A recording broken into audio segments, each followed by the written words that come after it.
Nah, saudara perhatikan perjanjian lama, umat Tuhan itu hidup sesuai dengan hukum Taurat. Tetapi kita dalam perjanjian baru di dalam Yesus Kristus, kita hidup di dalam kasih karunia. Makanya di saat ini kita dibilang di zaman kasih karunia, zaman anugerah.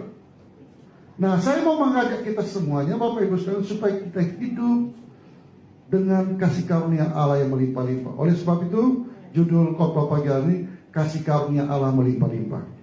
Kita jemaat mula-mula mereka hidup oleh karena kasih karunia Tuhan. Kita baca, dan mereka semua hidup apa?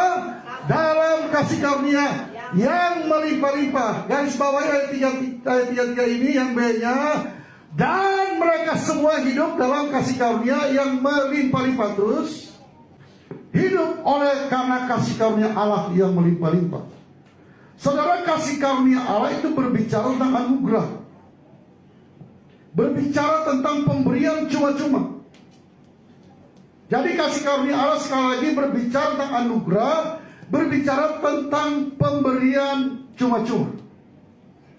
Artinya begini Bapak Ibu sekalian, kita kadangkala tidak ada kemampuan, tidak ada kekuatan untuk mendapatkan sesuatu yang sangat kita butuhkan. Jadi kita tidak ada kekuatan, kemampuan untuk mendapatkan sesuatu yang harus ada.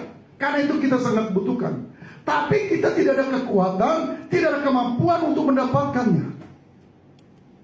Dan betapa beruntungnya Bapak Ibu sekalian orang yang hidup di dalam kasih karunia itu. Kenapa beruntung? Tak kala dia tidak ada kemampuan, tak kala dia ada kekuatan untuk mendapatkan sesuatu yang harus ada, dan tiba-tiba itu ada. Amin. Sangat beruntung hidup seperti itu. Sangat luar biasa hidup seperti itu. Saat dia membutuhkan dana, membutuhkan uang, dan harus ada karena sangat dibutuhkan, sangat diperlukan, tapi dia tidak ada kemampuan, tidak ada kekuatan mendapatkannya, tiba-tiba Tuhan berikan kepada dia. Luar biasa enggak itu? Amin. Amin. Tiba-tiba ada orang yang datang memberkatinya. Luar biasa enggak itu? Senangnya sampai di mana tuh? Itu ibaratnya apa ya?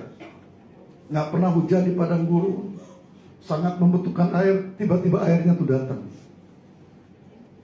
Itulah kasih karunia itu. Di saat kita tidak ada kemampuan, di saat kita tidak ada kekuatan, ingat Allah kita, Allah yang melimpah dengan kasih karunia-Nya. Amin. Itu bisa datang dalam hidup kita. Saya sering mengalaminya. Saudara lihat tentang keselamatan. Orang bilang begini, enak aja orang Kristen nggak ngapa-ngapain selamat.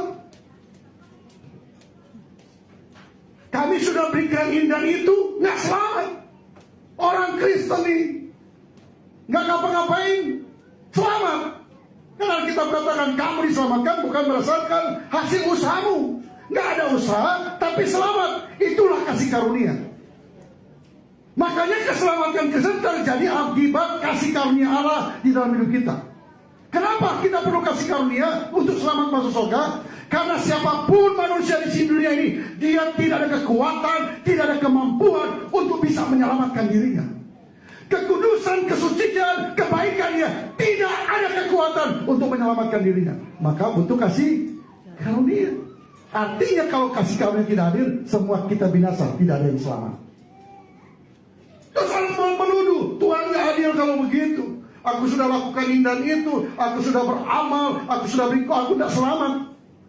Ya karena itu gak bisa menyelamatkan saudara. Anda butuh kasih karunia. Anda aja yang bodoh, gak mau hidup dalam kasih karunia Allah. Kasih karunia Allah itu pada padang bulu gak?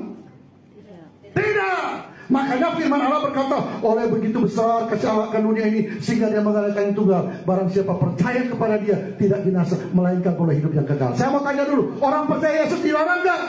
Tidak. Makanya Anda tidak hidup dalam kasih karunia karena Anda tidak percaya.